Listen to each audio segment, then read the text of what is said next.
અંજાર તાલુકાના મેઘપર બોરીચી કેનાલ પાસે તાજેતરમાં થયેલી લૂંટનો ભેદ ઉકેલાયો। એક આરોપી અને 2 કિશોર સહિત 3 આરોપીની પોલીસે ધરપકડ કરી 60,000થી વધુ રકમનો મુદ્દામાલ આરોપી પાસેથી કબજે કરવામાં આવ્યો અને લૂંટની કબૂલાત કરવામાં આવી। અંજારના મેઘપર બોરીચીમાં કેનાલ પર રાત્રિ દરમિયાન થયેલ લૂંટનો ભેદ ગણતરીના દિવસોમાં ઉકેલી આરોપીઓને વેલ્સપન કંપની વિસ્તારમાંથી મુદ્દામાલ સાથે અંજાર પોલીસે ઝડપ્યા છે। અંજાર પોલીસે મેઘપર બોરીચી કેનાલ પર ગઈ તારીખ 12/5/2025ના રાત્રિના થયેલી લૂંટનો ભેદ ગણતરીના દિવસોમાં ઉકેલી નાખ્યો છે।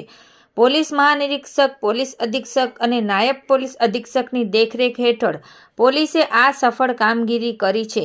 આજરોજ પોલીસે બાતમીના આધારે દેવા વિનોદભાઈ ભીલ અને કાયદાના સંઘર્ષમાં આવેલા 2 કિશોર સહિત 3 આરોપીઓને ઝડપી પાડ્યા છે।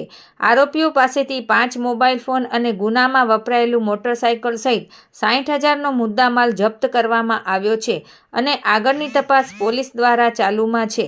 આ કામગીરી Anjar PI AR Gohil, PSI SG વાળા, PN ઝાલા અને અંજાર પોલીસ સ્ટાફ દ્વારા કરવામાં આવેલ છે।